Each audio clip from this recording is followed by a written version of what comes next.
This is Sportscentre.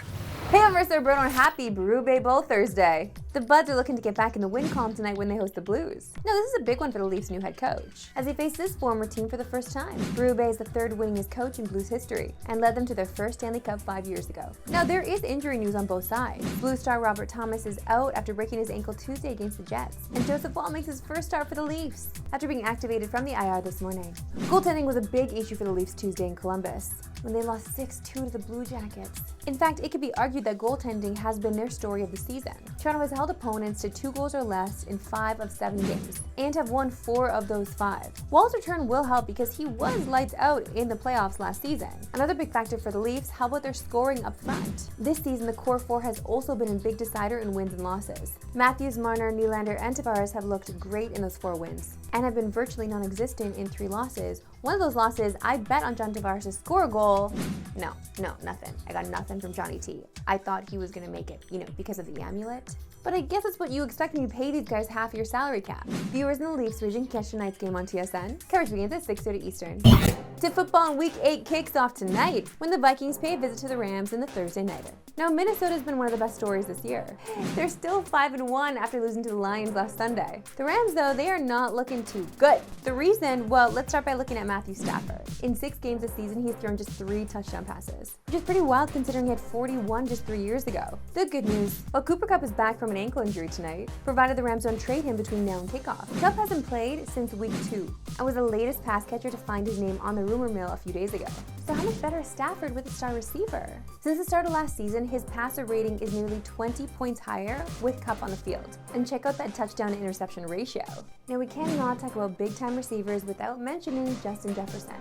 He's been all over social media this week, recreating that epic ESPN cover with Anthony Edwards. But that's all just for good measure, because Jefferson's play always does the talking. Last Sunday, he passed Jerry Rice for 3rd on the list of most yards through his first 5 seasons. And with 11 games left this year, he's bound to run away with this thing. You can catch tonight's game between the Vikings and Rams on TSN. Coverage begins at 7 Eastern, 4 Pacific. Back to hockey, and if you've ever been curious about the design process of one of your favorite goalies' masks, then today's an excellent day to have tuned in to DSC. A couple weeks ago, Apple teased a new digital series, one that documents the designs of 7 different NHL masks, all created by iPad. And to talk about my favorite subject in sports, goalies, we are joined by mask artist Jordan Bourgeau. Jordan, I've seen some of your stuff. You have made some beauties over the years. So do you have a favorite mask that you've worked on? Well, I always like to think that my newest mask I just painted is my best, but I think one of them that stands out for me is probably the Carey Price biomechanical skull mask that I did a number of years ago. That also was my first main mask in the NHL, so it sort of like jumped me into the show, and it kind of holds a place in my heart. Of course, that one was gorgeous. But I do want to talk about Jacob Markstrom here because he's basically your boy now. I know you're a Calgary guy, so I'm sure it stung a little when he went to the Devils. But was the Devils change-up a fun one for you to make? It didn't sting that much. It was kind of a surprise, but and I like the Flames and I like watching the Flames. So now I've got a bit of an issue, like what team do I watch? Who am I following this year? And I have a few other NHL guys too, so I keep tabs on all my guys. But it was a good one too because I think like he could have went to a more, boring team in terms of logos and things like that. Like he didn't go to the Utah Hockey Club. Like Devils is like a pretty cool team for him to go to, and gives me something pretty awesome to work with. The details on this one are sick. Can you take us through the process of just figuring it all out? Yeah, sure. So initially when he got traded, actually even like that day he messaged me. So I was like, okay, yeah, like it's on, we got to start working on the design. So I didn't know if he had any ideas. I just started thinking of some too, just in case. Obviously the first thing that I think maybe we both thought of was like big skull, devil skull, which, maybe might be coming in the future. But initially I was like thinking that, well, it's not really like a devil. Like it's not like Satan. It's like the New Jersey devil, like the cryptid that lives in the forest around the New Jersey area. And I don't know all the history of all the team masks, but I thought I don't really recognize that one. So that would be like pretty cool to focus on and do like actually what the namesake of the team is.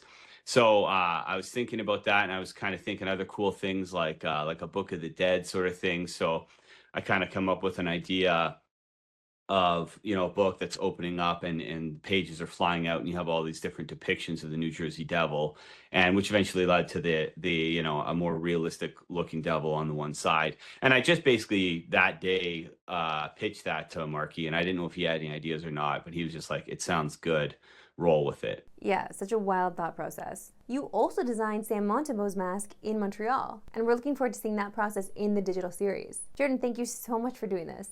Yeah, no problem. Thank you. Time now for the latest edition of FanDuel Fast Facts. We talked about the Thursday Nighter a little earlier in the show, so let's talk a little more about the Vikings and Rams. This is going to be a special one because I will be placing bets tonight, so I feel as though these Fast Facts are going to help me and you, and I'm going to get through as many as possible in 40 seconds. Let's see how well we do. My record is 5. 40 seconds on the board. Are we ready? Here we go. Deep breath and go. Matthew Stafford is 11-20 all-time in primetime games and just 1-4 since the start of 2022. FanDuel has the Rams as a 2.5-point underdog tonight against the Vikings. Some might sprinkle. The Rams are 8-1 in all games after their bye week since the start of last season. They've gone 4-10 in games before the bye. Justin Jefferson leads the Vikings with 33 catches, 531 yards, and 5 TDs this season. FanDuel has him at -115 to score a touchdown tonight. Ooh, Cooper Kupp had 10 receptions the last time he faced the Vikings in 2021. FanDuel has his over-under for catches tonight at 6.5. The Vikings have a +55 point differential. Woo! In the first quarter this season, that's the 5th highest ratio through the first 6 games in the past 100 years. Kyron Williams has a rushing okay, all right. Let's see, 1, 2, 3, 4, 5. Still at 5, fine, but it's like 2 stats per, so it's like 10. Anyway, I still consider that a win, and I feel like we've got some tasty little nuggets to bet on tonight. Guys, are we going Rams? Because I feel like it's kind of tasty. Should we? Let's do it. That's all for today. We're going to 3 Eastern, no Pacific. Have a good one.